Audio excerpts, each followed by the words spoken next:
안녕하세요. 어느덧 40이 넘었어요.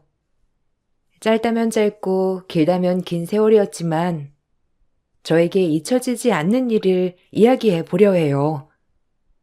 소개로 남편을 만났고 결혼을 했어요. 처음 남편네 집에 인사를 갈 때 시아버지와 시어머니께서 어찌나 좋아하셨는지 저 역시 행복하게 결혼 준비를 하였죠. 남편에게 듣기론 시아버지와 시어머니의 나이 차이가 무려 13살 차이가 난다고 했었고, 제가 보기에도 한눈에 나이 차이가 꽤나 보이셨답니다. 가부장적인 시아버지라고 얘기는 들었지만, 다행히 저를 처음 만난 자리에선 굉장히 절 부드럽게 대해주셨고, 그로 인해 그래도 며느리 사랑은 시아버지구나라고 생각했던 것 같아요.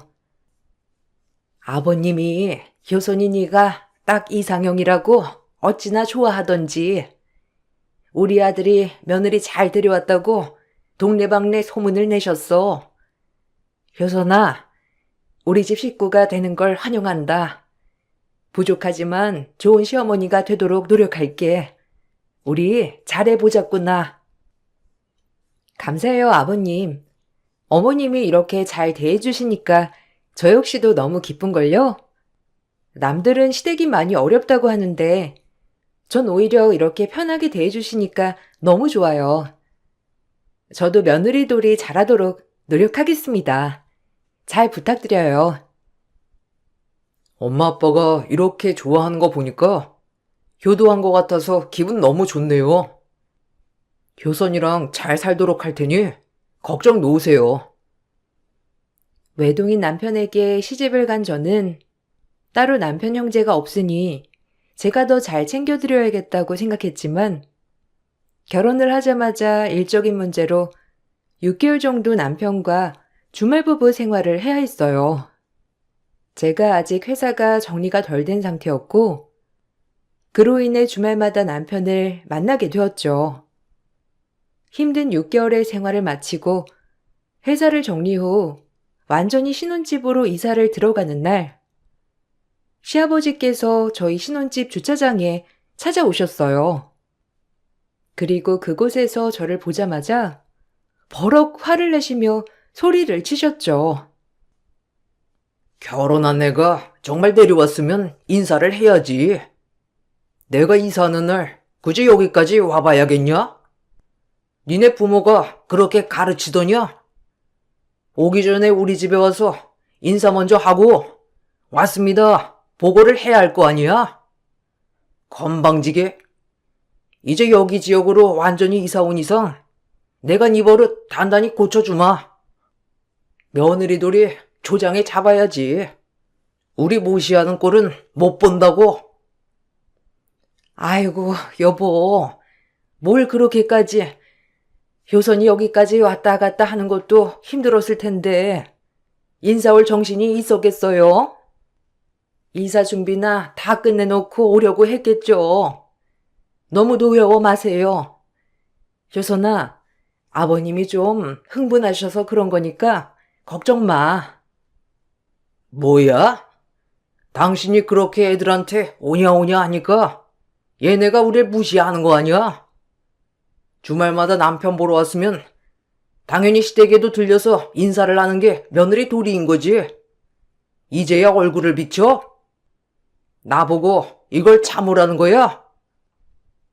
이삿짐 챙겨서 왔다 갔다 하는 것도 힘든데 이사 다 끝내고 같이 찾아가려고 했어요. 뭘 그렇게 또 화를 내세요?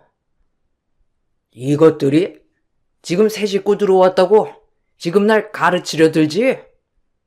너네부터 내가 초장에 다시 기선제압 해놔야겠어. 처음으로 본 시아버지의 노발대발 모습이었어요. 가부장적이라고 들었지만 이렇게 대놓고 저에게 뭐라고 하실 줄은 몰랐기 때문에 내가 뭘 잘못했나 눈물이 찔끔 났었죠.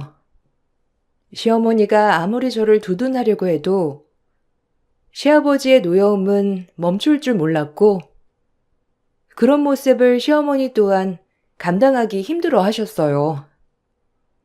남편이 말한 아버님의 성격이 뭔지 대번에 알겠더라고요.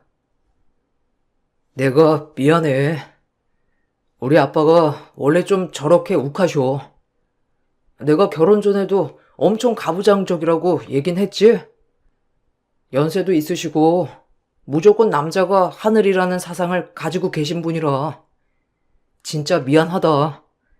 너한테 이런 모습 보이고 싶지 않았는데. 그러게, 놀랐어. 이사 끝내고 찾아뵈려고 했는데 이렇게 정신없는데 안 왔다고 화를 내시다니. 그래도 아버님 입장에선 내가 본인들을 무시했다고 생각이 들었으니 그랬던 거겠지? 아버님 눈밖에 거슬리지 않게 해야지. 뭐 별 수 있나? 엄마도 평생을 그것 때문에 힘들어 하셨는데 아버지를 워낙 말릴 수 없었어. 미안하다. 내가 잘 얘기해 볼게. 아니야, 됐어. 더 이상 분란 만들지 마. 혹시라도 나 두둔하다가 아버님도 화나셔서 당신이랑 사이 틀어줄라. 이해해 볼게. 아버님의 그런 모습에 남편이 더 미안해하자 저 역시도 마음이 풀렸고 오히려 이번 일을 계기로 아버님이 어떤 분인 줄 잘 알게 되었으니 눈밖에 나지 말아야겠다고 생각했어요. 그 일이 있고 얼마 안 있다 시어머니에게 전화가 오던 날이었어요. 시어머니는 정말 아버님이랑은 다르게 교양 있고 우아한 분이셨어요. 늘 제 입장을 먼저 고려해 주시고 오히려 저를 딸처럼 예뻐하셨죠. 남들은 시어머니 때문에 힘든 시집살이라고 했지만 전 시아버지 눈치를 보는 게 제일 힘들었어요. 효선아, 바쁘니? 그 주말에 아버님 생신이잖아. 그 아버님이 미역국을 네가 끓였으면 좋겠다고 꼭 하시더라고. 내가 말했다고 하지 말고 그날 일찍 와서 아버님 미역국 좀 끓이면 안 될까? 아무래도 첫 생신이라 너한테 기대하는 것 같아서. 아, 미역국이요? 네, 그럼요. 끓일 수 있죠. 아버님 생신 때 제가 일찍 가서 미역국이랑 이것저것 준비해 볼게요. 아유, 미안하다. 너한테까지 부담 주고 싶지 않았는데 혹시나 아버님이 또 불호령 내리면 너만 곤란해질 것 같아서 미안해. 에이, 아니에요.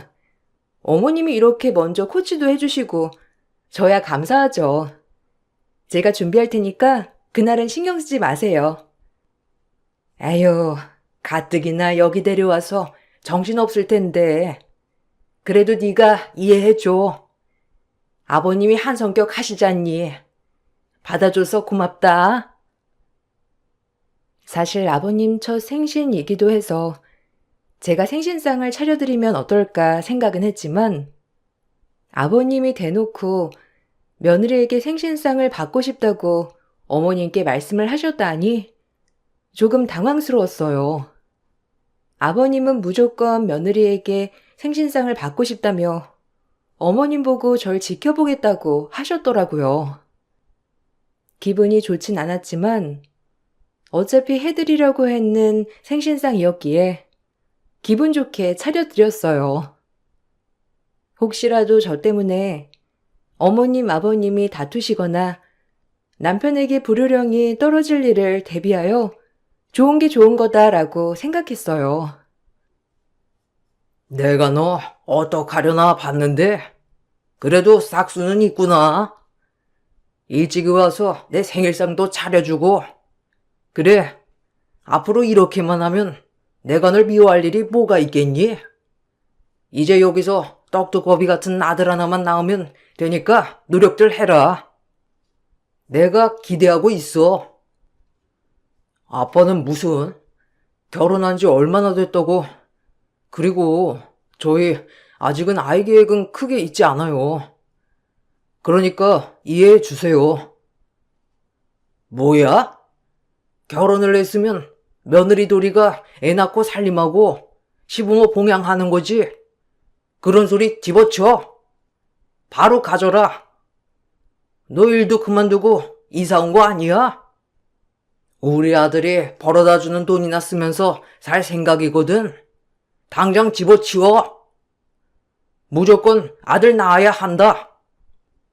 혹시라도 우리 아들 조정해서 애도 안 낳고 우리 대웅이가 벌어다 주는 돈으로 발작 필요거든. 애초에 집어치우라는 소리야. 며느리가 무슨 희생하는 사람인가요? 지금 일은 그만뒀지만 이곳에서 할 일 찾아보고 있고요. 아이는 자연스레 생기면 낳는 거죠. 그러니까 강요는 말아주세요. 다른 건 다 해드릴 수 있는데 아이 계획만큼은 저희가 알아서 할게요. 그래요. 효선이랑 대웅이가 알아서 하겠죠. 당신은 좋은 날 꼭 왜 그런 소리를 해가지고 고정하시고 얼른 진지 드세요. 제 말이 끝나자마자 시아버님은 급작스럽게 생신상을 엎어버렸어요. 국이며 불고기며 모두 다 엎어졌고 시어머니는 아버님이 또다시 그런 행동을 하자 아버님 말리기에 급급하셨죠. 요즘 시대가 어떤 세상인데 저런 마인드를 가졌는지 이해가 가지 않았습니다. 그리고 그날 이런 마음이 들더군요. 내가 아무리 잘해봤자 저렇게 당연하게 여길 게 뻔하겠구나라고 말이에요. 또한 아버님도 이렇게 며느리 대접을 안 해주는데 나 또한 시아버님을 굳이 그렇게 대단히 여기지 않아도 되겠다 생각했어요. 너 뚫린 입이라고 지금 막말하냐? 이게 어디서 며느리 주제에 막말이야? 다시 한번 말해봐. 뭐? 계획이 없어? 어머, 여보, 그만하세요. 아니, 애가 뭘 잘못했다고 나한테 이러는 거야. 내가 내성이 생겨서 참겠지만 며느리한테까지 그러지 마세요. 며느리가 보면 뭐라고 생각하겠어요? 아우, 속상해. 대웅아, 얼른 효선이 데리고 집에 가봐라. 당신부터 정신머리가 그러니까 며느리도 우리 집안을 하찮게 생각하고 시비 말하는데 따박따박 말대답하는 거 아니오? 당신 오늘 오래간만에 정신 개조 좀 해야겠어. 당장 들어와. 어디 자식들 앞에서 이 가장 쪽을 줘? 오늘 어디 당해봐라. 아, 제발. 아버지, 그만하세요. 엄마 말이 뭐가 틀려요? 진짜 아버지, 그 폭군 같은 성격, 저도 지겨워요. 시대가 어떤 시대인데. 당신도 쟤도 내가 요새 매운맛들을 안 보여줬더니 나사가 하나씩 빠졌지? 이제 좀 성질 꺾고 살랬더니 안 되겠네. 남편의 말이 끝나자마자 시아버진 뺨을 올려붙였고 시아버지 생신날 집안은 풍비박산 났어요. 시어머니는 울고불고 차라리 본인한테 하라며 난리가 났고 한번 격분한 시아버지는 화를 멈출 줄 몰랐죠.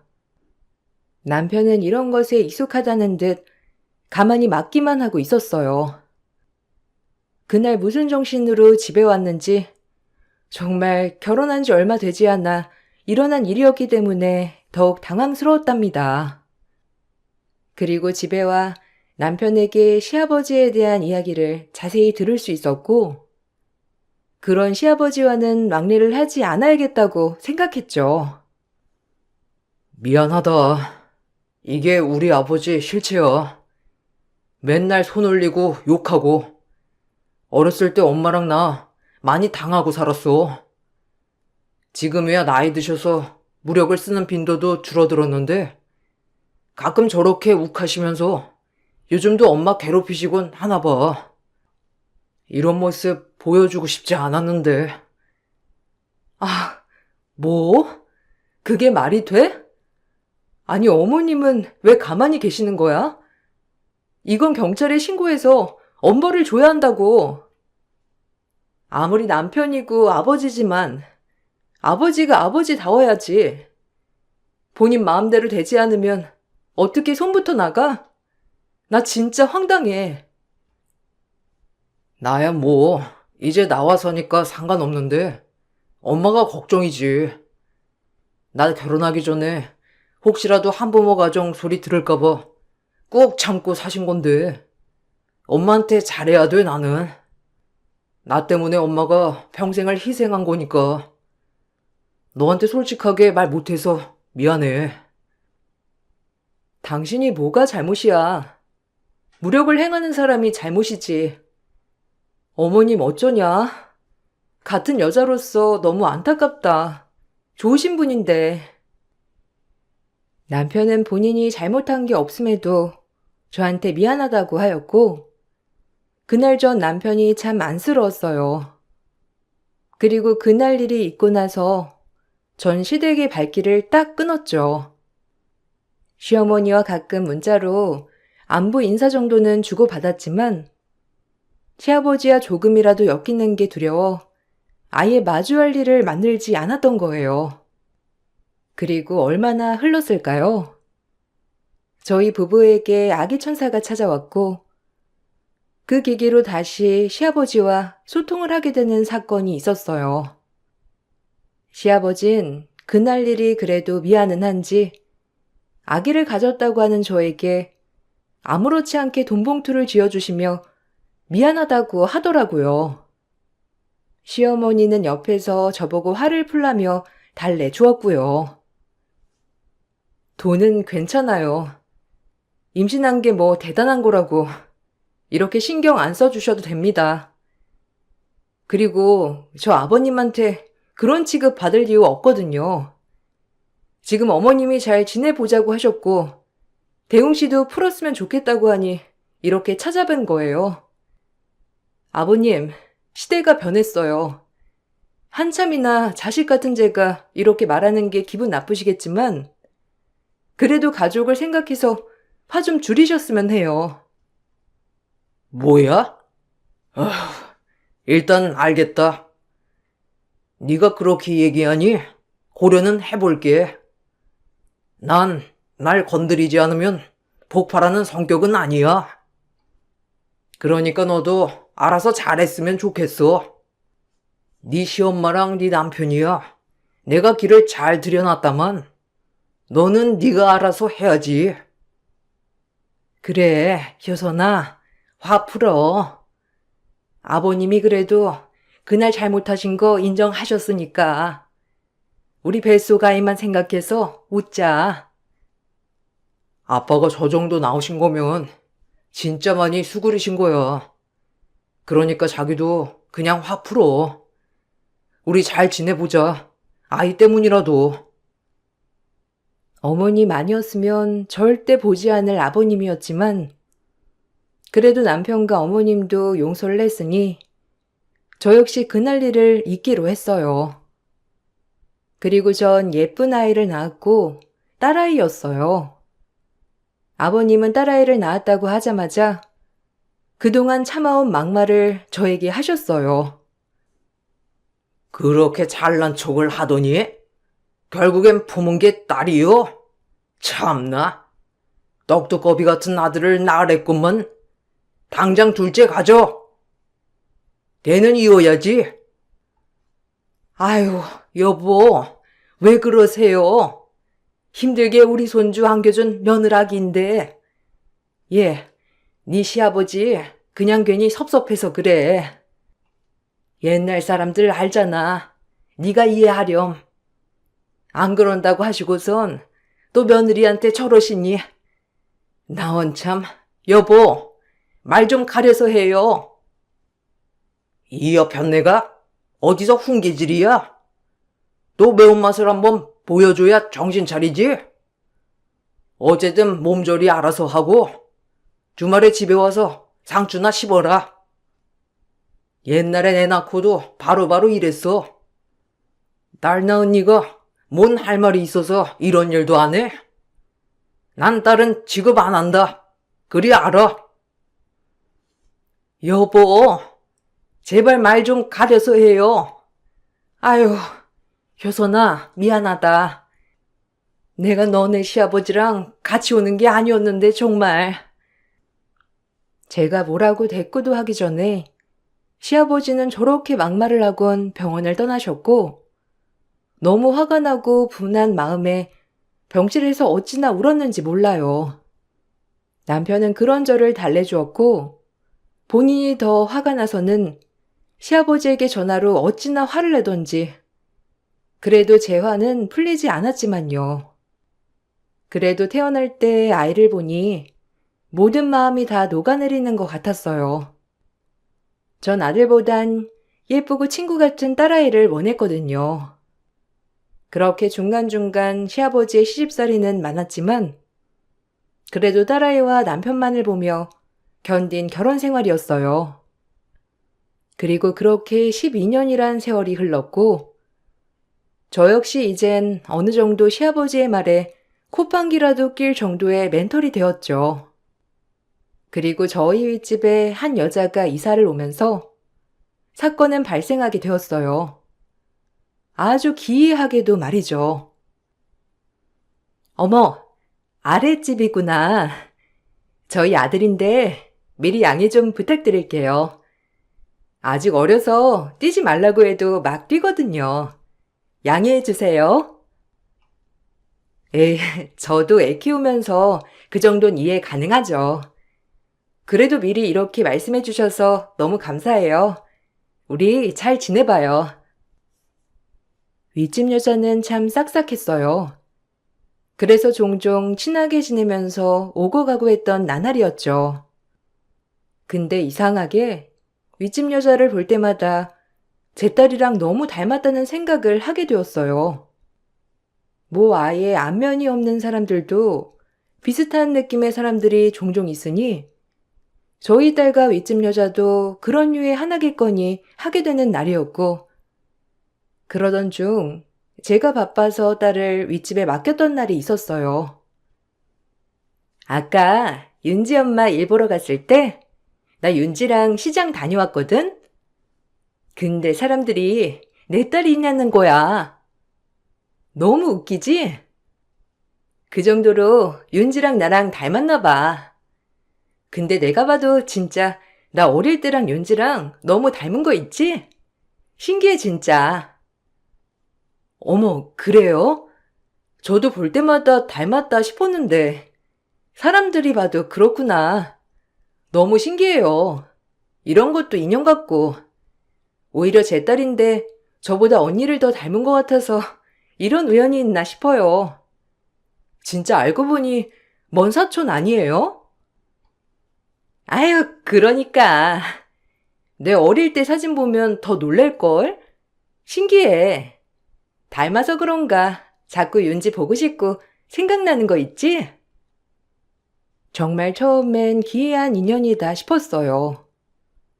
그러던 중 엘리베이터에서 윗집 언니와 남편이 나란히 타고 올라오는 걸 목격한 순간이 있었는데 딸아이와 참 많이도 닮았다 했던 윗집 언니가 제 남편이랑 서 있자 남편과도 정말 똑같이 생긴 거예요. 딸아이와 너무 닮아 남편은 생각지도 못하고 있었는데 남편과 나란히 서 있는 모습에 사실 거의 쌍둥이다 싶을 정도로 닮았었어요. 아니, 자기야. 윗집 언니랑 자기랑 나란히 서 있는 거 보니까 너무 닮은 거 있지? 혹시 어머님 잃어버린 자식 있으시대? 에이, 뭐야. 아니, 전혀 없으시지. 엄만 나 하나 낳고 몸이 안 좋으셔서 동생도 못 낳았어. 그래도 아들을 낳아서 아빠한테 구박을 덜 받았지만 평생에 못 낳는다고 아빠한테 잔소리랑 구박 엄청 받긴 했지. 윗집 분이랑 그렇게 닮았어? 윤지랑 진짜 닮았다 했는데 자기랑 서 있는데 자기랑 더 닮은 거야. 그래서 물어본 거지. 너무 신기하다 정말. 그냥 신기하고 넘어갈 일이었지만 이상하게 머릿속에서 잊혀지지 않았어요. 12살 먹은 내 딸애가 위층집 여자와 이상하게 닮은 느낌도 이상했고, 거기다 남편까지 똑 닮으니 이 호기심이 멈춰지질 않았죠. 정 그 길로 남편의 머리카락과 윗집 언니네 놀러 갔을 때 준 머리카락을 가지고 시댁 몰래 유전자 검사를 해보았습니다. 그야말로 결과는 충격 그 자체였어요. 세상에, 이건 있을 수 없는 결과인데? 아니, 어떻게 이런 일이...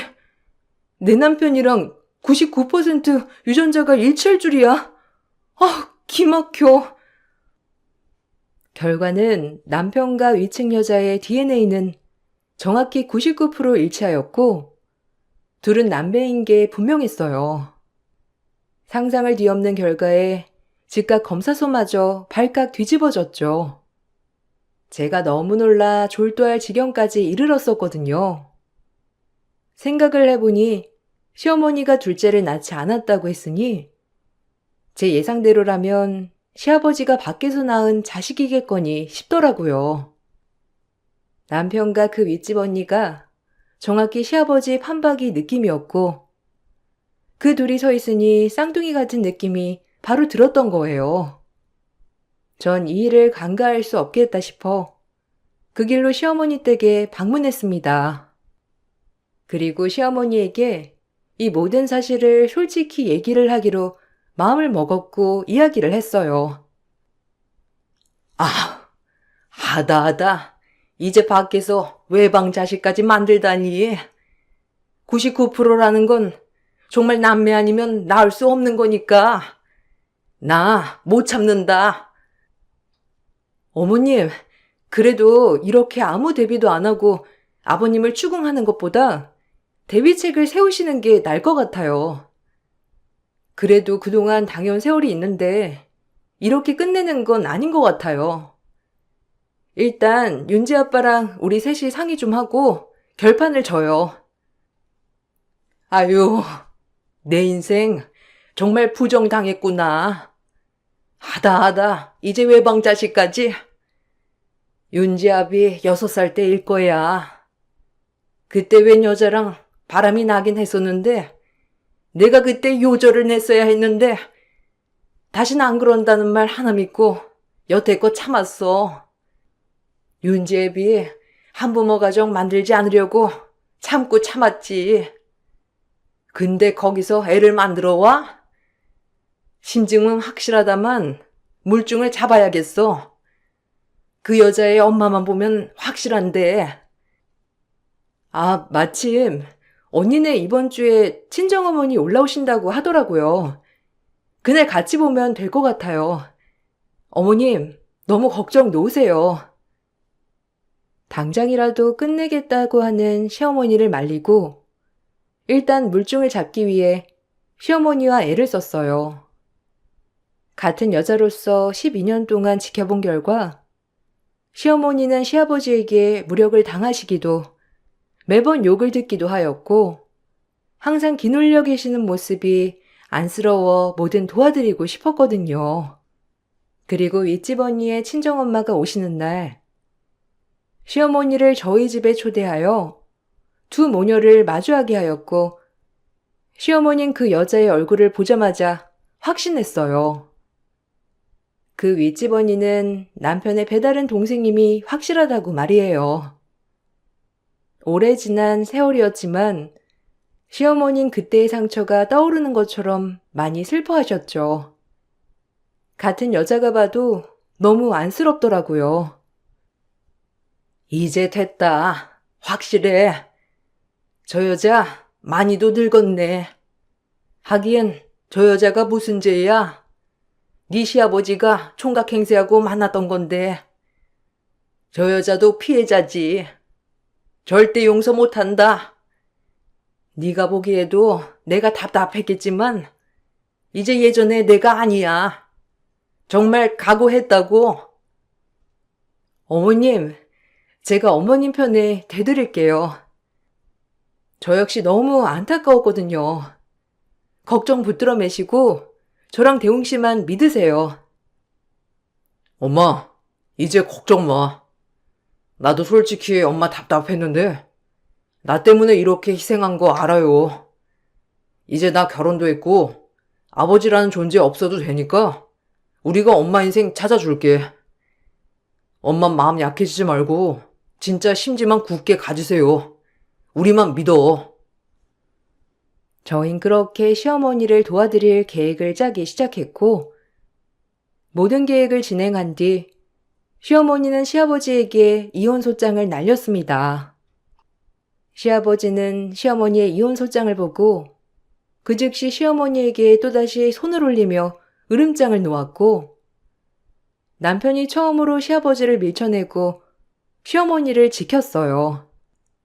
시아버지는 그 모습을 보고 본인이 어떤 꼴을 당할지 모르고 또다시 막말을 했고요. 너네가 다 돌았구나. 두 모자가 안 맞으니까 몸이 근질근질하지? 그래, 오늘 매운맛 제대로 한번 보여주마. 역시 길들여야지. 이보세요. 당신 정신 차려. 이제 끝났어. 늙음하게 어디 한번 혼자 쓸쓸히 늙어가봐. 주제 파악 못하고 또 멋대로지? 짐이나 싸. 이 대궐 같은 집 어머님 명의로 해놓은 거 잊었어? 이혼 소송하기 전 물밑 작업을 한 거지 우리도. 오래전부터 계획했어. 뭐야? 이것들이 작당하고 지금 날 물먹여? 당신이 얘기해. 당신 한번 더 묵사발로 만들어줘? 어디서 이혼이야? 이 나이 먹고 내가 누구 좋으라고 이혼을 해줘? 어디 가서 돈 많은 하랩이라도 물었나 보지? 내 인생에 이혼은 없으니 그리 알아. 정신 나간 인간. 내가 그동안 참고 산 건 다 우리 대웅이 때문이야. 근데 이제 참고 살 이유도 없고 하다하다 외방 자식까지 딸린 당신이랑 소름 돋아서 더 이상 못 살아. 당신이 이혼 안 해줘도 소송할 거니까 그리 알아. 그 외방 자식 찾아서 살아봐. 하긴 그 자식도 무슨 죄야. 당신이 총각 행세하고 뿌린 시인데 걔도 안타깝지. 평생을 아빠 없이 당신은 평생 속죄하고 살아야 해. 외방 자식이라니? 그리고 그걸 어떻게 알았지? 저 며느리 당돌한 것이 잘못 들어와서 아주 분란을 만들어. 너 내가 외방 자식 만든 거 봤냐? 네가 시어머니 부추겼지? 나랑 이혼하라고? 이 천하에 몹쓸 것 같으니라고? 가만 안 둬. 시아버진 외방 자식에 대해 발뺌을 하였고 전 안 되겠다 싶어 윗집 언니한테 모든 걸 오픈했습니다.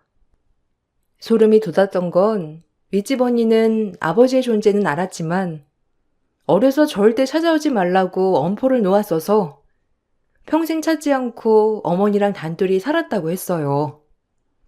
그리고 모든 게 알려지자 오히려 저희 어머니에게 미안해했죠. 직접 모든 잘못을 만든 사람보다 피해자들이 서로서로 미안해하는 상황이 되었던 거예요. 그리고 윗집 언니는 제 남편의 이복 동생인 걸 알게 되자 참 묘한 표정을 지었어요. 평생 외동인 둘이 의도치 않았지만 결국 남매가 되어서 만난 것이죠. 남편과 윗집 언니는 오히려 힘이 되는 것 같았어요. 평생 형제 있는 사람이 부러웠는데 그래도 나한테 이복이지만 동생이 있다는 게 얼마나 몽골몽골 하던지. 네가 나보기 껄끄러울 순 있지만 그래도 혹시나 이 오빠가 필요하면 언제든 연락해. 피도 섞였는데 오빠 노릇은 해야지. 고마워요, 오빠. 저 역시 외동으로 자라서 외로웠는데 그래도 이렇게 정서적으로 교류할 수 있다는 것이 좋아요. 나보다 나이는 어리지만 새언니라고 부를게요. 그래도 우리 오빠 와이프니까 우리가 이러려고 만났나 봐. 정말 신기하다. 그러니까요. 인연이라는 게 참 이렇게도 만나지는 게 저도 아가씨한테 잘할게요. 내가 사랑하는 남편의 여동생이니까. 시아버지가 밖에서 나온 자식이긴 했지만 서로에게 힘이 되는 존재가 되었죠. 저 역시도 윗집 언니 성격을 너무 잘 알았기 때문에 오히려 가족이 된다는 것에 대해 부담감이 없었어요. 하지만 윗집 언니는 오빠는 받아들이겠지만 본인의 아버지는 절대 보고 싶지 않다고 했어요. 그리고 어머니도 이혼 소송을 이어나갔고 다행히도 이혼 전 아버님이 가지고 있는 집을 본인 명의로 돌려놓으셨기 때문에 재산을 취할 수 있었어요. 사실 아버님은 가지고 있는 재산세를 조금이라도 줄이려고 어머님께 공동 명의로 양도를 해줬었거든요. 모든 계획은 제가 의도한 거였지만요. 오래 산 세월만큼 소송은 참 길어졌어요.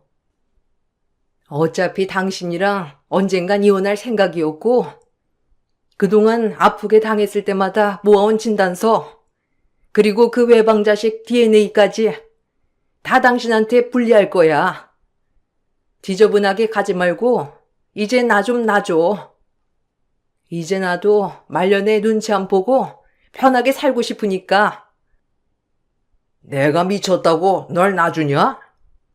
너랑 이혼하면 내 밥은 누가 차려줘? 말년에 이렇게 쓸쓸한 게 어디 있다고? 됐어. 그럼 어쩔 수 없지. 계속 이대로 가보자고. 어차피 이혼해야 할 거야, 당신은. 애 아버지라 조금이라도 내가 봐주려 했는데 끝까지 가야겠네. 말년에 나뿐만 아니라 자식들마저도 당신은 잃게 될 거야. 당신한텐 가장 큰 벌이지.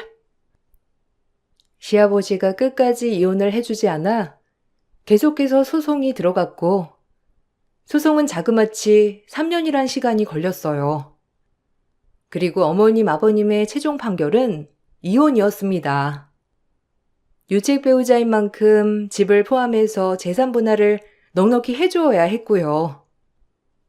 집은 애초에 양도소득세와 소득세, 그리고 종합부동산세를 줄이기 위해 공동명의로 했지만 이거를 떠나서 어머님께 많은 걸 분할해줘야 했습니다. 아버님은 그것마저도 주지 않으려고 안간힘을 썼지만 결국엔 법원의 판결은 저희의 편이었죠.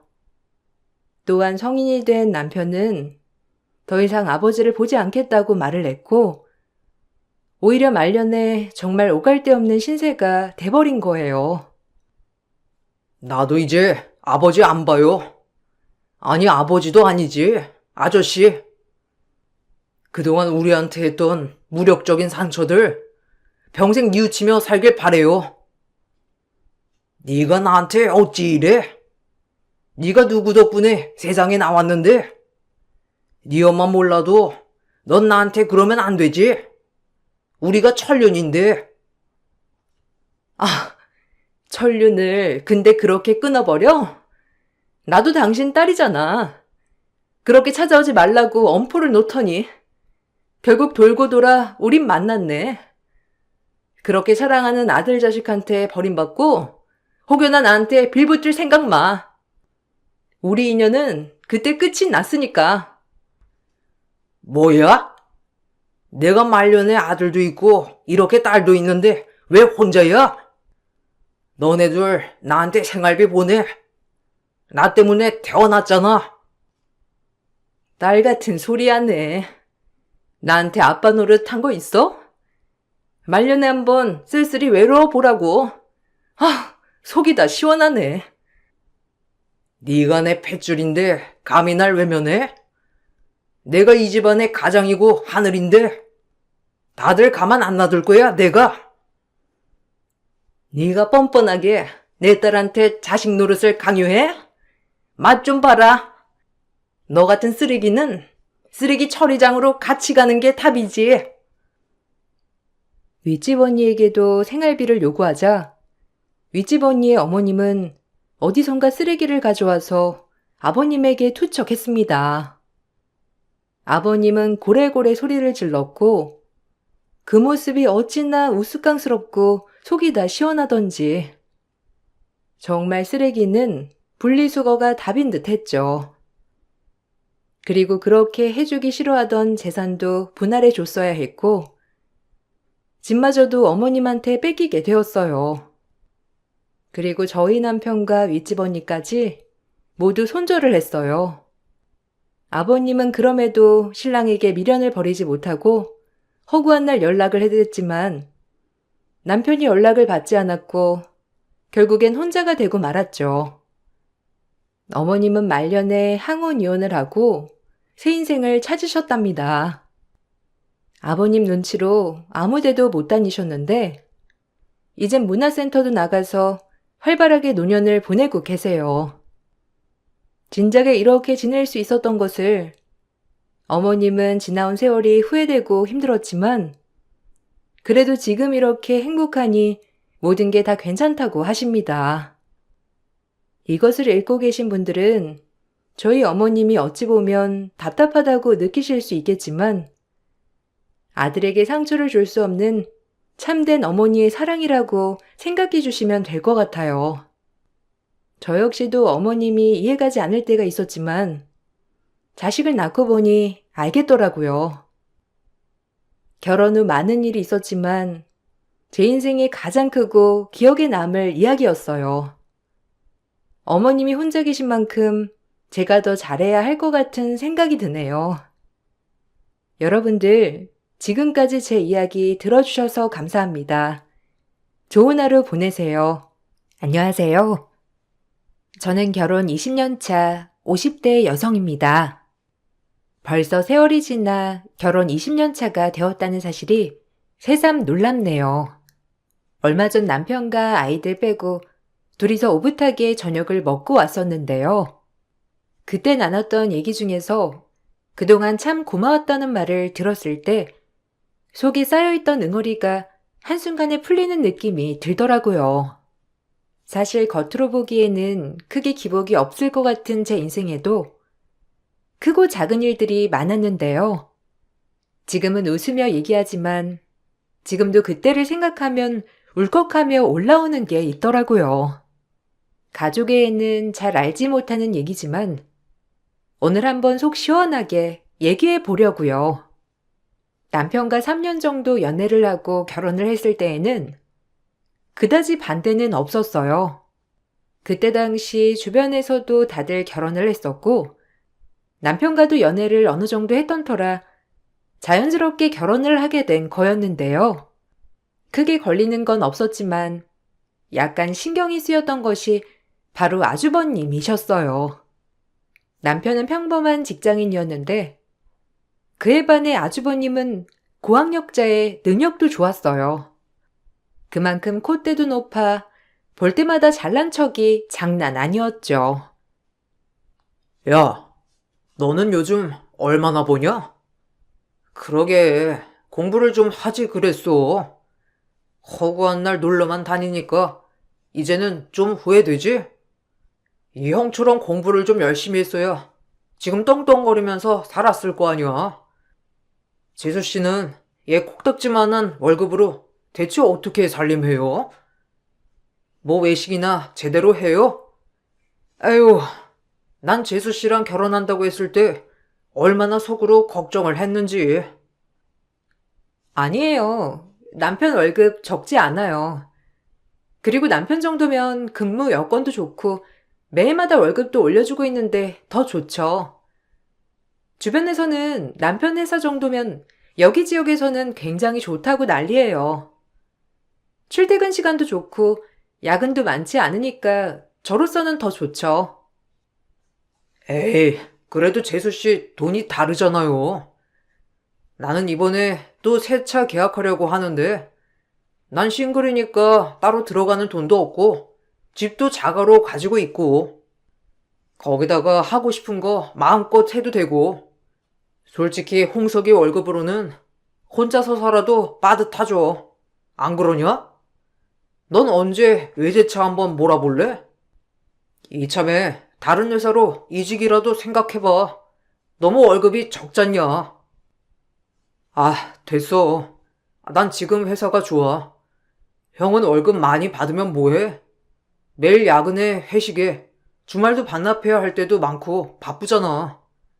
돈을 많이 벌어서 그런 게 아니라 쓸 시간이 없으니까 저축되는 거지. 그리고 나는 형처럼 술 마시고 다니는 사람도 아니고 내 걱정하지 말고 형이나 잘해. 나는 이미 충분히 잘 살고 있으니까. 내가 보기에는 형은 형 걱정해야 할 것 같은데? 만날 때마다 아주버님은 어떻게든 자기 잘난 걸 말하려고 했고, 그러면서 은근히 남편을 무시하곤 했어요. 그럴 때마다 남편도 가만히 있지는 않았지만, 매번 그러니 저도 너무 피곤하더라고요. 사실 아주버님이 결혼을 한 상태가 아니었기 때문에 처음 결혼을 준비할 때 시댁 쪽에서 반대가 있을 거라 생각했었어요. 그런데 한번 반대 없이 결혼을 해서 의아했는데 알고 보니 시댁에서도 아주버님이 결혼을 못할 거라 생각하는 것 같더라고요. 시부모님도 결혼에 대한 얘기를 별로 안 했는데 아주버님은 결혼에 대한 의지가 강했어요. 결혼 초반에는 저에게도 여자를 소개해 달라고도 하셨죠. 재수씨, 주변에는 좀 괜찮은 여자 없어요? 내 주변에는 거의 결혼도 다 하고 주변에 아는 여자가 없어가지고 소개를 안 해주더라고요. 저도 이제 슬슬 결혼해야 될 것 같은데 이제야 찾으려고 하니까 어떻게 만나야 하나 싶기도 하고. 솔직히 요즘은 제 능력만 보고 접근하는 여자들도 너무 많아가지고 좀 제대로 된 사람을 만나고 싶거든요. 어디 없어요? 어떤 스타일을 원하시는데요? 남편이 전에 소개 한번 시켜줬는데 아주버님이 자기 타입 아니라고 거절하셨다고 해서 제 주변도 거의 결혼은 해서 없고 주변에 한번 물어볼게요. 아주버님이 원하시는 스타일이나 성격 이런 거 있으면 알려주세요. 참고해서 알아볼게요. 나는 딴 거 필요 없어요. 일단 얼굴은 데리고 다니기 창피하지 않을 정도? 뭐 그러면 될 것 같고. 몸매 관리는 자기 관리니까 자기 관리 잘하는 여자가 좋겠죠? 키는 2세 생각해야 되니까 한 170은 넘었으면 좋겠고, 직장도 저보다는 아니지만 그래도 안정적이었으면 좋겠네요. 무엇보다 성격이 중요한데, 고분고분 제 말 따라줄 사람이면 딱 좋을 것 같은데. 형, 그런 조건이면 결혼 어떻게 해? 그리고 형이 180도 안 되면서 무슨 170 넘는 여자를 만난다고? 형이나 몸 관리하고서나 말해. 내가 말했지? 형은 죽어도 결혼 못할 거라고. 애초에 마인드 자체가 저렇게 글러먹었는데 어떻게 결혼을 해? 여자가 형이 하는 얘기 들으면 괜찮은 사람이구나 생각이나 하겠어? 아무리 잘난 여자도 그런 조건 들으면 정부터 떨어지지. 왜? 이게 뭐 어때서? 나 진짜 기준 낮은 건데. 내가 무슨 연예인급 얼굴을 원한 것도 아니고 쭉쭉빵빵 그런 몸매를 말한 것도 아니고 적당히 이쁘고 적당히 몸매 관리 잘 된 여자, 거기다가 성격까지 고분고분한 착한 여자 찾는 건데 이 정도면 쉽지 않아? 솔직히 나 정도 능력 갖고 있는 남자면 줄을 설 텐데 내가 좀 늦게 찾는 거긴 하지. 난 내 급에서 한참 눈 낮췄다고. 아주버님에게 원하는 여성상을 듣고선 전 절대 소개를 시켜주면 안 된다는 걸 알았어요. 특히나 아주버님은 자신의 말을 무조건 따르는 여자를 원했는데 시댁에서도 진짜 독불장군이라고 할 정도로 뭐든 자기 맘대로 했었죠. 시부모님에게도 함부로 하는 모습을 보면서 이해가 안 되더라고요. 남편에게 도대체 왜 저러냐고 물어본 적도 있었어요. 뭐, 나도 어느 정도는 이해하지만 요즘 좀 심하긴 하지? 늦게 사춘기 와서 그래. 어릴 적에 초등학교 들어가자마자 형은 아침부터 저녁까지 공부만 했거든. 집에 오면 엄마가 떡하니 옆에 앉아서 공부시키고 주말에도 제대로 나가놓은 적이 없었어. 부모님이 유난히시긴 했지. 그 덕에 나는 좀 방치되긴 했지만, 어쨌든 고등학교까지는 잘 따르다가 원하는 대학도 가고 그러면서 점점 달라지더라고. 아무리 그래도 좀 심하다는 생각도 들어서 말이야. 진짜 싫어서 안 보는 사람은 봤지만 그렇다고 집에서 나가서 살았던 것도 아니잖아. 이번에야 집 사서 나가신 거라며. 그러면서 살면서 생활비 하나 내신 적도 없고. 나는 그게 이해가 안 돼서 그래. 그렇게 싫었으면 애초에 집을 나가 살아야 하는 거 아니야? 받을 건 다 받고 나서 저러시는 게 나로서는 좀... 나도 심하다고는 생각하는데, 뭐 어쩌겠어. 엄마 아빠도 뭐라고 안 하는데. 내 말이라고 듣겠어? 나도 처음에는 그러지 말라고 했는데, 전혀 듣지를 않아. 그냥 그러려니 해. 엄마 아빠도 속상하다고 나한테나 털어놓지. 형한테 뭐라고는 안 하니까 계속 이런 상황이 되는 거지 뭐. 이젠 나도 포기야. 당신도 그냥 신경 쓰지 마. 우리도 슬슬 집에 가는 건 좀 줄이는 게 나을 것 같아. 너무 가족들이 뭐라고 안 하는 것 같아. 아무리 그래도 가족들 앞에서 너무 무시하고 그러는 건 좀 아니지 않아? 가족들이야 원래 그랬다고 하고 넘어가도 내가 보기에는 별로 안 좋은 것 같아. 거기다가 점점 아주버님 하는 행동도 심해지시는 것 같고. 나도 처음에는 과하다고 생각했는데 어쩌겠어. 다 엄마랑 아빠가 자초한 거야. 이제 와서 나한테 형이랑 얘기해봐라 이러면 뭐하냐고. 내가 아무리 얘기해도 동생 말을 듣겠어? 부모 말도 안 듣는데. 처음부터 엇나갔을 때 제대로 얘기를 하던지 아니면 애초에 마음을 풀어주던지 해야 하는데 아무것도 안 하면서. 내가 아무리 노력해도 바뀌는 거 없으니까 어쩔 수 없지 뭐. 아주버님은 어릴 적 과도한 교육으로 성인이 되고 나서 뒤늦게 엇나가기 시작한 거였어요. 특히나 본인이 승승장구 잘 풀리면서 쌓여있던 분노는 가족들을 무시하는 걸로 푸는 듯 했죠. 매번 볼 때마다 심한 잘난 척에 무시를 듣다 보니 저도 기분이 너무 나빴는데 시부모님 중에서 누구 하나 화를 내시거나 불편한 티를 안 내시더라고요. 심지어 아주버님은 저희에게 시부모님께 잘하길 원하셨어요. 재수 씨는 일주일에 몇 번 우리 집에 가요? 나야 독립해가지고 자주 못 가지만 원래 며느리가 자주 가야 하는 거 아닌가? 우리 엄마 젊었을 때는 우리 업고 안고 해서 일주일에 3일은 갔던 것 같은데. 요즘 시대가 참 좋아졌지. 시어머니가 며느리 눈치도 보고 말이야. 그래도 우리 집은 그런 거 없으니까 적어도 일주일 한 번은 집에 가야 되는 거 알죠? 형이나 결혼하고 그런 소리를 해.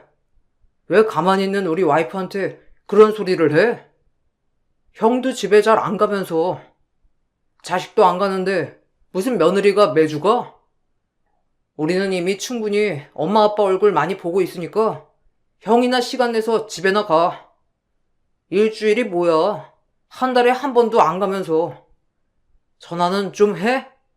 전화도 안 하잖아. 형도 안 하는데 무슨 우리한테 하라 말아요.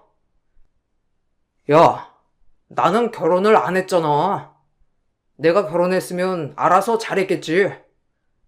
내가 보기엔 너희들이 뭘 모르는 것 같아서 말해주는 거야. 그리고 며느리가 좀 더 살갑게 가서 있으면 엄마 아빠도 더 좋아하시지 않겠어? 요즘 시대가 그렇지 않다고 해도 우리 집은 아직도 그런 집안이라니까. 아들들보다는 며느리가 가서 챙기고 그러는 게 맞는 거야. 안 그래요, 재수씨? 그게 뭐가 맞는 거야? 그리고 와이프도 일하고 있는데 일주일에 쉬는 날 2번뿐인데 그중 하루를 가서 있으라고?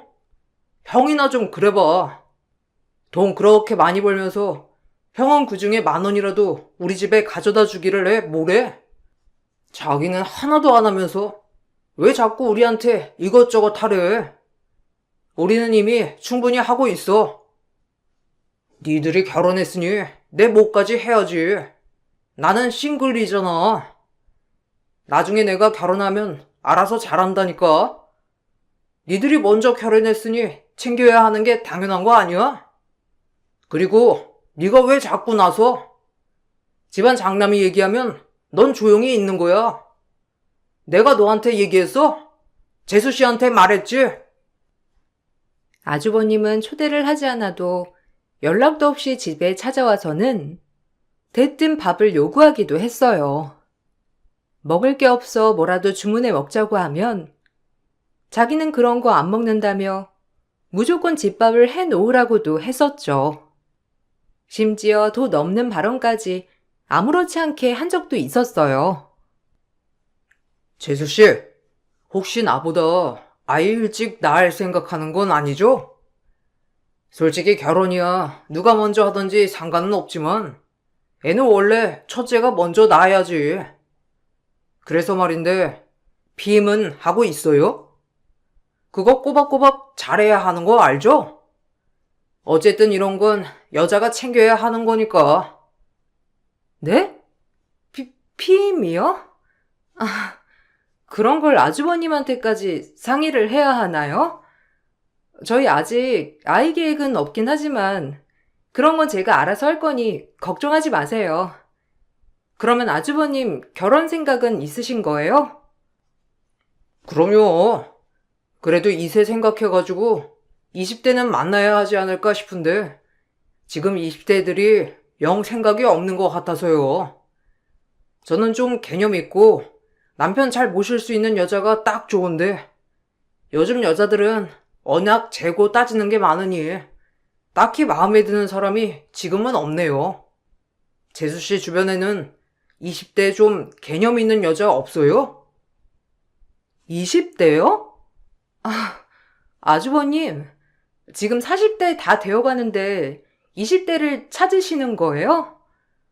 그럼 너무 나이 차가 많이 나시지 않아요? 차라리 30대 또래분들 중에서 찾으시는 건 어떠세요? 그때 들어보니까 아주버님 친구분들 중에서 괜찮은 사람 있다고 한 것 같은데. 30대요? 에이, 그러면 노산이에요. 저야 건강하지만 여자가 30대면 노산이죠 뭐. 결혼을 늦게 해도 제가 조급하지 않았던 게 전 저보다 훨씬 어린 여자도 만날 자신 있었거든요. 맘만 먹으면 지금도 얼마든지 만날 수 있는데 솔직히 제 마음에 차는 사람이 없네요. 그나저나 요즘 여자들은 결혼하면 다들 일 쉰다던데 재수 씨도 그래서 일 쉬고 있는 건 아니죠? 터무니없는 생각을 가지고 있었던 아주버님은 결국 저희가 결혼하고 10년이 지날 때까지 결혼은커녕 연애도 제대로 하지 못하더라고요. 결국 10년이 지나 40대가 되어서야 조급했는지 콧대가 그나마 조금 꺾였죠. 그런데 이렇게 되고 나니까 여자 쪽에서 아무도 아주버님을 만나고 싶어 하지 않는 것 같았어요. 주변에서 아무리 선자리를 마련해줘도 결국에는 여자 쪽에서 죄다 퇴짜를 놓더라고요. 재수 씨, 있잖아요. 한 몇 년 전인가? 재수 씨 잘 아는 사람 중에 미혼이었던 여자분 있었잖아요. 아, 왜? 그때 저랑 잘 맞을 것 같다고 했던 그분. 그분 혹시 지금 결혼했어요?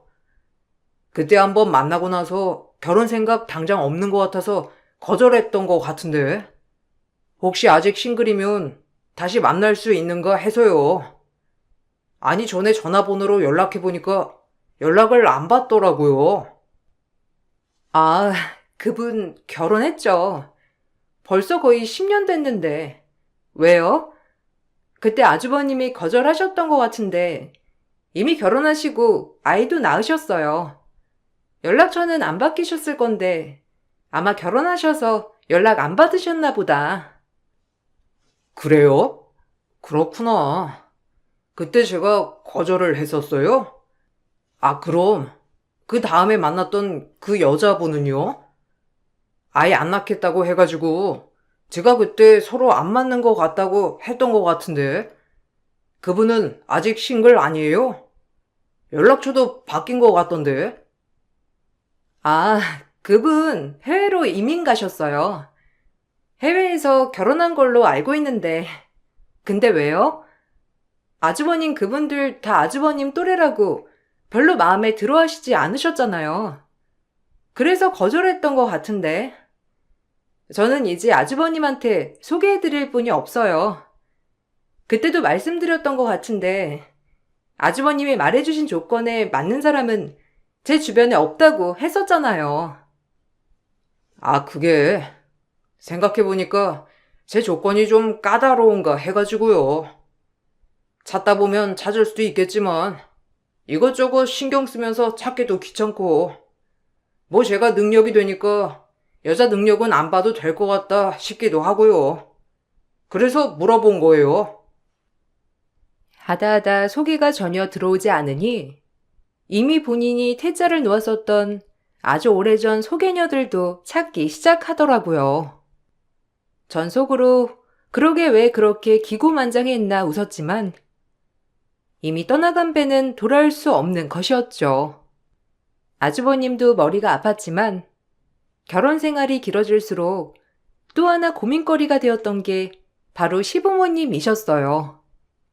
아주버님에게는 절절매면서 남편 가족에게는 바라는 것도 정말 많으셨어요. 가끔 시댁에 가서 식사를 할 때면 밥이 넘어가지 않을 때가 종종 있었죠. 너희 다음 주에 뭐하니? 다음 주에 오랜만에 사촌들이랑 만나서 밥 좀 먹자. 이번에 아버지 형제들 다 오기로 했거든? 니들도 참석해. 와서 오랜만에 인사도 하고 맛있는 것도 먹고. 그리고 둘째 너는 와서 음식 좀 나랑 같이 차리자. 금요일에 만나기로 했으니까 오후 반차 내고 와. 와서 하룻밤 자고 다음날 가면 되겠네. 엄마, 우리가 거길 왜 참석을 해? 저번 달에 이미 가족 행사 있어서 얼굴 봤고 이번에 아빠 형제들만 모이는 거면서 왜 자꾸 우리 보고 오라가라 하는 거야? 거기다가 와이프는 뭐? 반차를 내? 무슨 회사가 장난이야? 아, 그리고 이럴 때마다 형은 한 번도 안 부르더라? 왜 형은 한 번도 안 부르고 우리만 부르는 건데? 형도 같이 오던지 해야 하는 거 아니야? 저번에 행사 때도 형은 아예 오지도 않았잖아. 그건 네 형이 결혼 안 했으니까 그렇지. 너희들도 결혼했고 결혼은 안 한 애를 어떻게 부르니? 원래 며느리라는 자리가 이렇게 피곤한 거야. 누가 너 보고 반차 내고 오래? 다이야, 알았지?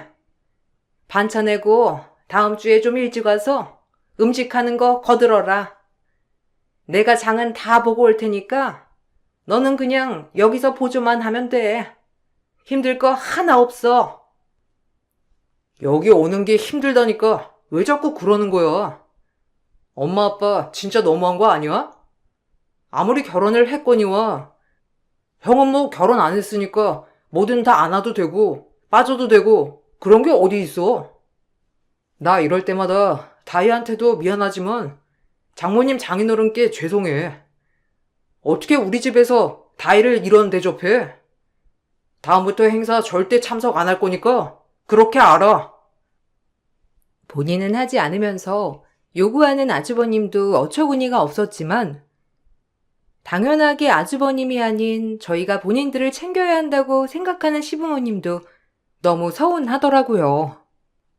저희는 실망도 많이 했기 때문에 점점 거리를 두고 있었어요. 그러던 찰나에 뜬금없이 아주버님이 결혼을 하게 되었어요. 형님은 대학에서 박사를 하고 계셨는데 시부모님 태도에 전 실망을 하게 되었어요. 이제야 제대로 된 우리 집 맏며느리가 들어왔네. 오느라 피곤하지 않았니? 여기까지 피곤하게 오지 말고 전화만 하지 그랬어.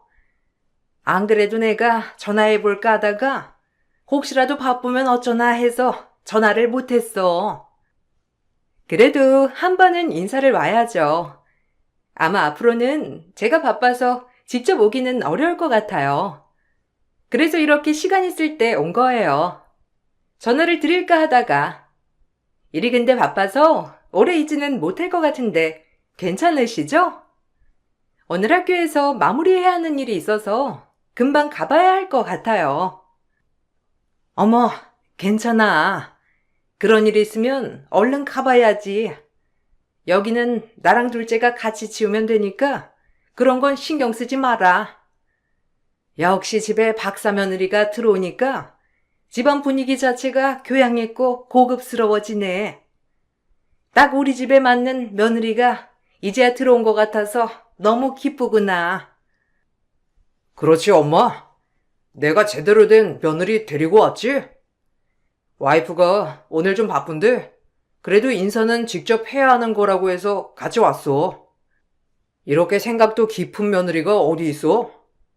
세상에 자기 일도 바쁜데 굳이 시간 내가지고 인사도 오고 말이야. 그러니까 바쁠 텐데 여기까지 이렇게 오고 역시 우리 맏며느리야. 둘째야, 뭐하니? 얼른 밥상 차려야지. 형님 바쁘다고 하니까 얼른 차려라. 형님이 좋아하는 음식들 가득 덜어가지고 오고. 알았지? 결혼하고 처음 형님이 인사를 하러 왔을 때는 처음이니 어색하니까 더 신경 써줄 수 있겠다는 생각으로 참고 넘어갔어요. 그런데 점점 시부모님 편애가 심해지기 시작하더라고요. 시댁에 가면 항상 시부모님은 아주버님과 형님만 챙기기 바빴어요. 번거롭고 귀찮은 일은 항상 남편과 저의 몫이었죠. 그런 일들이 잦아지면서 남편은 불만을 표출하기도 했어요. 엄마 아빠 진짜 너무한 거 아니야? 이렇게 따지면 와이프도 손님이야. 아무리 형수님이 결혼한 지 얼마 안 됐다곤 하지만 너무 편애하는 거 아니야? 그리고 밥은 왜 나랑 와이프만 차리고 있는 건데? 다 같이 일어나서 하던지. 물은 그리고 직접 떠다 먹을 수도 있는 거고. 음식은 왜 죄다 형이랑 형수님 앞에만 두는 거야? 난 진짜 이해가 안 되네. 넌 또 왜 그래? 밥상머리 앞에서 예의 없게. 그리고 네 형수는 결혼한 지 뭐 몇 년이나 됐다고. 니들이 결혼한 지 오래됐으니까 좀 이해를 해줘야 하는 거 아니니? 아유, 미안하다 며느라. 우리 둘째가 좀 철이 없어서 그래. 니들처럼 생각이 깊으면 이런 소리 밥상머리 앞에서는 안 하는 건데. 어머님, 괜찮아요. 그럴 수 있죠. 저희 집에서도 막내는 좀 생각 없고 철없고 그래요. 어떻게 모든 상황을 잘 보겠어요. 나이도 어리고 그런데 저희가 참아야죠 뭐. 그나저나 이거 음식 맛있는데 저 좀 싸주실 수 있어요? 동서, 이거나 통에다가 좀 담아줘. 아, 좀 안 흘리게 꼼꼼하게 포장해서 담아줄래? 저번에 보니까 다 샜더라고. 아유, 그랬니? 둘째야, 너는 그런 거 하나 꼼꼼하게 못하고 칠칠맞게 흘리게 했어. 오늘은 2중 3중으로 꼭꼭 삼해서 싸줘라. 그리고 냉장고에 한우 있지? 그거 형님 내 거니까 가서 차에다 갖다 두고 와. 그네야, 차키 어디 있니? 작은 애 보고 가서 차에 가져다 두라고 하자. 저와 남편을 제외하고 다른 식구들은 하나도 이상함을 못 느끼더라고요. 심지어 남편이 대놓고 뭐라고 해도 철없이 하는 아들 말로 취급을 했죠.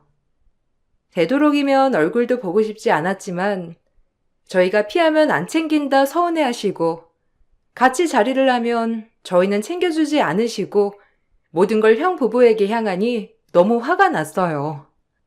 시부모님도 편애를 하고 거기다가 아주버님도 집안에서 떵떵거려서 그런 건지 형님도 저를 무시하셨어요.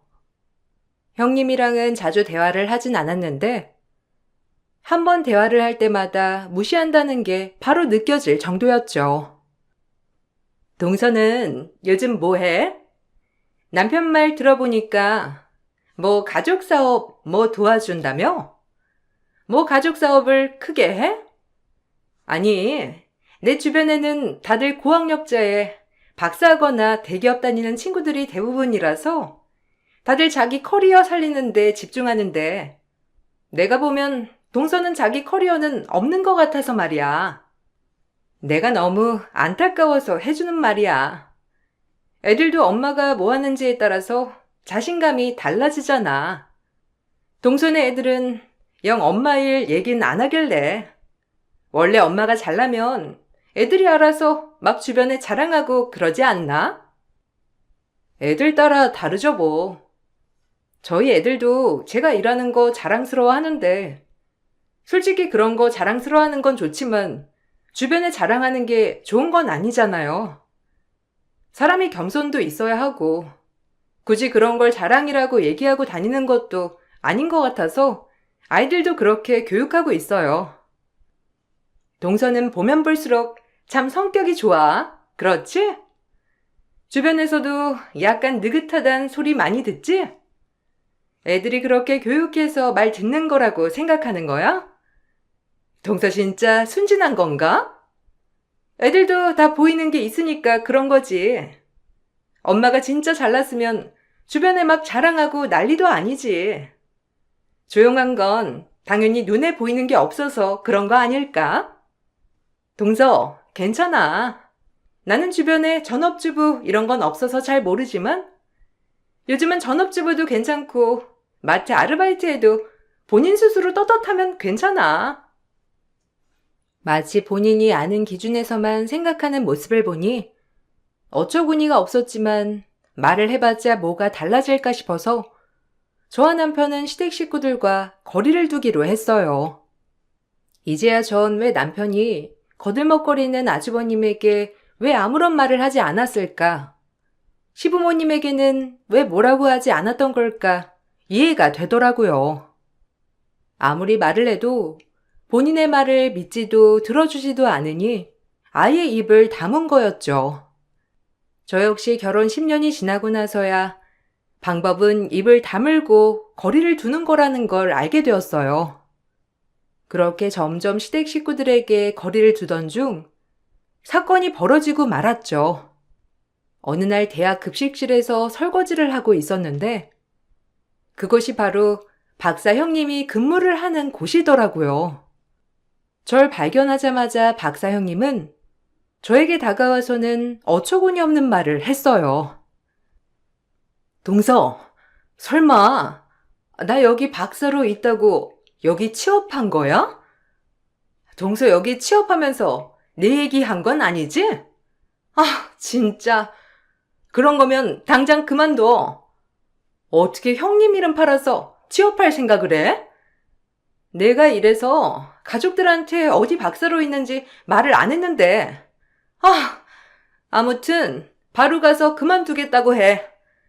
나 동서 보고 진짜 깜짝 놀랐어. 동서, 내가 여기 있는 거 알고 취업한 거지? 무슨 소리 하는 거예요? 저 여기 취업한 거 아니고 잠깐 일하는 거예요. 그리고 형님이 여기 있다고 전혀 말도 안 했으니까 신경 쓰실 필요 없어요. 오히려 이렇게 저한테 오셔가지고서는 말하시는 게 더 주변에서 잘 아시겠네요. 저랑 형님 동서 사이인 거 티내고 싶지 않으시면 여기서 이렇게 얘기하지 마시고 가셔서 차라리 모르는 척 하세요. 뭐? 와, 들키니까 이런 식으로 나오는 거야? 동서 그냥 솔직하게 말해. 내가 동서 그렇게 말하면 알아서 불쌍하게 안 볼까봐 괜히 자존심 내세우는 거야? 내 주변에서도 이런 사람들 좀 있는데 이렇게 자존심 세운다고 답이 아니라니까. 일단은 여기 말고 다른 곳으로 취업할 곳 알아볼 테니까 당장 가서 못하겠다고 일단 말해. 우리 학교에서는 안 돼. 참, 어이가 없네. 형님 때문에 여기 온 거 아니니까 설거지하는 거 방해하지 말고 가세요. 저도 형님이랑 아는 사이라는 거 티내고 싶지 않거든요? 애초에 여기에 형님이 박사로 있다는 거 알고서 온 것도 아니고, 저도 밝히고 싶지 않으니 가시라고요. 끝까지 이렇게 자존심 부릴 거야? 뭐, 좋아. 내가 그럼 아예 모르는 사람으로 취급해줄게. 아줌마, 이게 도대체 뭐예요? 설거지를 제대로 하는 거예요? 마는 거예요? 이런 일 하려고 왔으면 똑바로 해야 하는 거 아니에요? 여기 고춧가루 묻었잖아. 다시 닦아, 아줌마! 모르는 척 하라는 저의 말에 형님은 갑자기 모르는 사람 취급을 해주겠다면서 저에게 소리를 질렀죠. 식당 안에서 모든 사람들이 쳐다봤고 저쪽에서 누군가가 부랴부랴 저희 쪽으로 다가왔어요. 그러더니 이 사장님, 여기서 이러시면 안 됩니다 하며 제 팔을 끌었죠. 그 모습을 보고선 형님은 너무 당황스러워 했어요. 이 일이 있기 얼마 전 조부께서 돌아가시게 되면서 제가 이사장 자리를 맡게 되었고 회사가 지원하던 대학으로 봉사 지원을 가게 된 거였어요. 원래 제가 봉사를 해야 할 건 아니었지만 먼저 나서서 봉사를 하려고 하다 보니 급식실 설거지를 하게 된 거였는데 그걸 보고선 형님은 오해를 하게 된 거였죠. 회사 측에서 대학에 지원하는 규모도 적지 않았고 연계된 사업들도 많아 대학 측에서 이 사실을 알고선 뒤집어졌다고 하더라고요. 특히나 그 사람이 저에게는 형님이라는 것을 알게 되고선 더욱 분위기는 심상치 않게 되었죠. 형님은 제가 무슨 손을 쓴 거라 생각을 했던 모양이었어요. 동서, 지금 뭐 하자는 거야? 왜 학교에서 내년 교수 임용을 안 하겠다는 소리가 나오기 시작하는 건데? 동서가 설마 학교에 그렇게 하라고 한 거야? 와, 진짜 무섭다, 무서워. 이런 것까지 다 요구하고 말이야. 동서 아무리 이사장이라고 하지만 너무한 거 아니야? 멀쩡히 박사로 근무하고 있는 사람을 고작 좋지 않은 감정 하나 가지고 자르라고 했다고? 뭔가 오해가 있는 모양인데 그런 소리 한 적도 없고 그런 소리를 할 생각도 없어요. 형님이 그렇게 감정 하나 가지고 무섭게 잘랐다고 생각했다면 제가 고작 그 정도로 그칠 거라고 생각을 하셨나 보네요. 형님은 이사장 되면 이것보다 더 했을 건가 봐요. 뭐? 이것보다 더한 짓을 했어? 동서 그렇게 안 봤는데 사람 진짜 무섭다. 그렇게 따지면 동서가 나보고 아는 척 하지 말라고 했잖아. 그래서 내가 동서 아는 척 안 하고 급식실 아줌마 취급해준 건데 뭐가 어때서? 이것 가지고 문제 제기한 거면 너무한 거 아니야? 아, 형님은 급식실에서 일하시는 분들 취급을 이런 식으로 하시는가 봐요. 그게 더 문제 아닌가요? 직업에 기천이 어디 있고 다 사람일 뿐인데 누가 누굴 무시할 자격이 있나요? 애초에 형님이 그런 마인드니까 교수 임용되지 않았다고는 생각 전혀 안 하시네요? 신기하게. 이유 알고 싶으시면 저한테 따질 게 아니라 학교 측에 직접 따지세요. 무섭다 하시면서 아직도 저한테 따지고 계신 거 보니 아직 무섭지도 않으신 것 같은데. 꺾이지 않을 것 같았던 기고만장함은 결국 본인 스스로 꺾고 말았던 거였어요. 대학 측에서는 사건 내용을 구체적으로 알아봤고 그동안 형님이 다른 학교 내 근로자들을 무시하고 다녔다는 게 드러나게 되었죠. 이 사실이 밝혀지고 나서 형님은 이후 교수 임용 채용에 발탁하지 않겠다는 의사를 표명했고 형님은 그렇게 학교를 그만두게 되었어요. 더군다나 형님의 이런 행각이 알려지게 되면서 지역 커뮤니티에는 아주버님이 주변 사람들을 무시하고 다녔다는 사실도 알려졌고 부창부수 유유상종 끼리끼리라며 인성 논란으로 지역 카페가 난리가 났죠. 서민들을 도와주는 훌륭한 변호사로 알려졌던 전문직이었던 아주버님도 인성 논란 입소문에 찾아오는 사람들의 발길이 뚝 끊겼고 기고만장했던 콧대가 꺾이고 말았어요. 남편은 이번 기회에 잘 됐다며 모든 시댁 식구들과 연 끊고 살자고 했죠. 그렇게 몇 년을 시댁 식구들과 연락 한 통 하지 않고 지내고 있답니다. 중간중간 시댁 식구들이 돌아가며 저희가 연 끊은 걸 온 세상에 알리겠다고 압박했지만 저희는 오히려 그간 그들이 한 짓을 함께 오픈하겠다고 말했죠. 그랬더니 압박과 독설이 쏙 들어가더라고요. 대학에 취업하려던 형님도 생각처럼 잘 풀리지 않았고 변호사였던 아주버님도 한번 꺾이고 나니 다시 재기하기 어려웠던가 보더라고요. 정가는 전혀 다른 생활을 하고 있다는 소식을 들으면서 다른 사람들을 무시한 말로가 이런 건가 싶은 생각도 들었답니다. 남편이 그때 일을 무척이나 미안해하고 있어요. 본인의 가족들 때문에 제가 받았던 상처가 깊을까 항상 조심해 하더라고요. 사건 이후 처음으로 그때 일을 남편과 얘기해보게 되었는데 아마 남편이 나섰다 하더라도 그 사람들 인성은 달라지지 않았을 거라 생각해요. 여러분들 생각은 어떠신가요? 이 사건으로 저는 겸손과 배려가 얼마나 중요한 건지 알게 되었어요. 사람은 누구나 동등하다는 걸 항상 마음속으로 새기면서 살고 있답니다. 제 사연을 들어주셔서 정말 감사합니다. 모두들 건강하시고 가정이 평안하시길 바랄게요.